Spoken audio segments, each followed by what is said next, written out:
Tombstone, Arizona. What can you say about Tombstone that hasn't already been said in the 24 or so movies that have been made about it? Today it's a touristy ghost town where everyone is met with equal enthusiasm. A fun place where you could stand in the exact spot where slow-moving people died. And visit the graves where slow-moving people got themselves buried.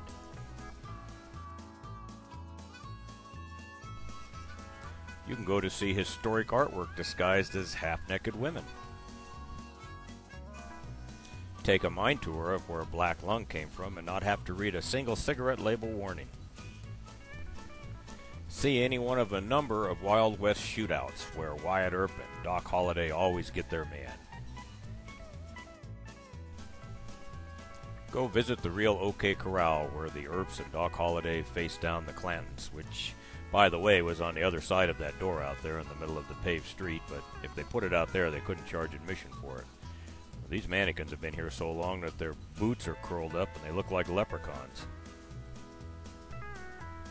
Afternoon or night, entertain yourself with the bands and drink specials.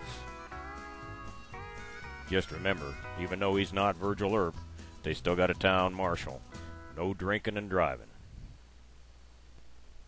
As the sun falls, you can take any one of a number of ghost tours. They have that one where you ride around on the trolley like most other places, and they point out where the paranormal activity is supposed to be at.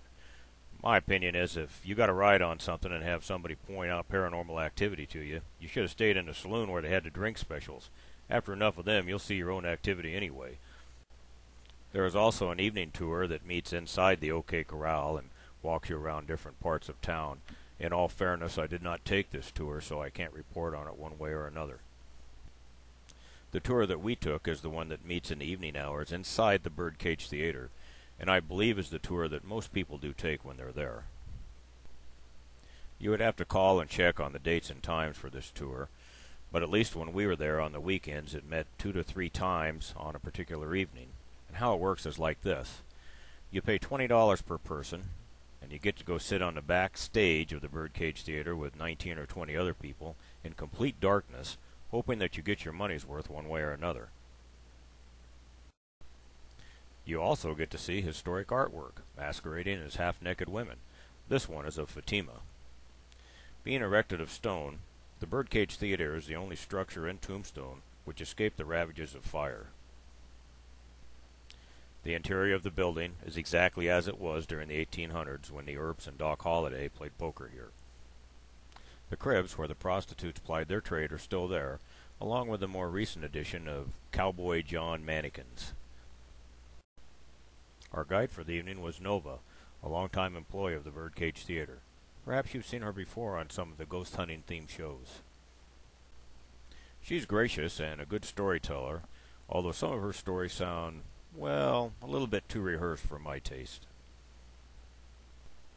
She will show you this press thing, and I can't recall what it was that this press thing does, but she'll tell you about how sometimes it's found screwed up and sometimes it's found screwed down, and then she'll demonstrate that when the screw is moved, it makes this loud squeaking noise which can be heard throughout the entire property, and nobody ever hears it squeaks, they just notice that it's gone up and down.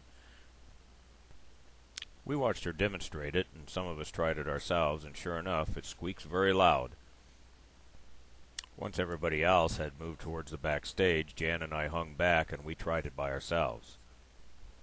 What we found was that when screwed in one direction, it squeaks very loudly, but when screwed the other direction, and I can't remember whether it was up or down, it emits almost no noise at all. I believe it could easily be manipulated. That's not to say that they are manipulating it for the paying public, but if it can be manipulated, then it's not much proof.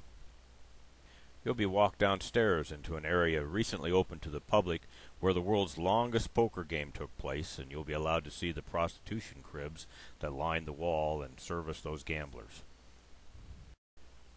There is a viewing area where you can look in and see the inside of those cribs, and Nova will encourage you that you must use your flash on your camera in order to take a good picture.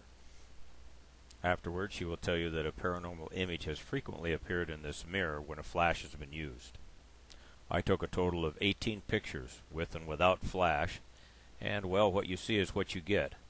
unless we consider that the streaks in the dust are paranormal. I've seen online that some people think that the image in the mirror is a face.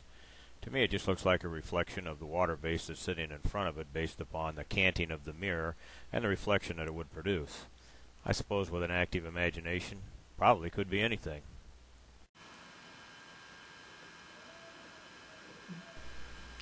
So here goes. Lights out. As we sat on the backstage with 19 or 20 other strangers, most of us tried to remain very quiet and listen for any sound that was unusual or anything, any light anomalies that could be seen. Others just seemed to have a problem staying awake for the most part.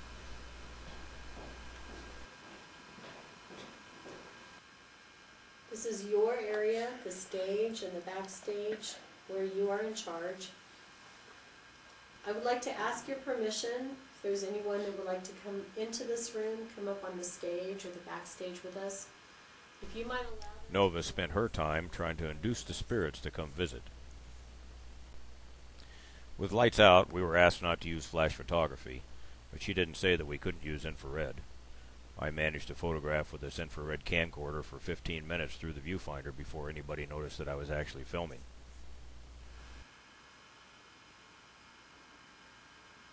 Several people took photographs of him, and there was like a party over there. They were all around. The same seat too, same room. And what was going on? There were orbs all around him. Okay, so let's catch some of those orbs. Wait, there's one right there, I think. It's with us that would like to come forward. If there's anyone that wouldn't mind letting us know that you're here, we would love to have a sign of your presence. We would be very grateful to know that you're here. We want all of you to know that it's okay to come close. You want to try it? Ooh, there's another one. And another. And yet another. The question was asked by the young man with the recorder. He said, "How many people live here with you?" She said, 9, 10. Ooh, I got this one. It's swinging around and coming right at me. Too cute.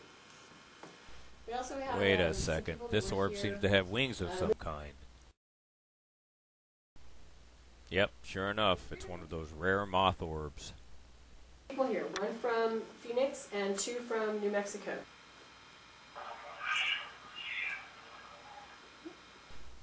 Well, all is not lost. During the replay of a previous EVP session, we did manage to photograph one moving light anomaly. Gathered quite a bit in the last couple of years. This was not a small insect, nor does it have the appearance of airborne dust particles photographed under controlled testing. By a digital flash camera, airborne dust appears round like an orb with a gray center. Not so by an infrared camcorder. These dust particles are out of focus. You can tell because you can see the background clearly. These airborne dust particles are in focus as the background is now out of focus. Both of these tests were conducted by holding a small flashlight directly underneath the camcorder and illuminating the dust particles. If dust particles are not illuminated by an outside light source, it is almost impossible for infrared to detect them unless they are very large. Once the flashlight is switched off, the camera now focuses on the back wall and the dust particles are undetectable. If the infrared is increased, the particles are washed out even further. Perhaps to Nova's credit, this light anomaly appeared just as she was playing back a past customer's EVP recording. She interprets that recording to be saying, "I am here." Perhaps it was, again. He says, "I am," kind of closely together, and then there's a little bit of a pause, and he draws out the word here. I am here.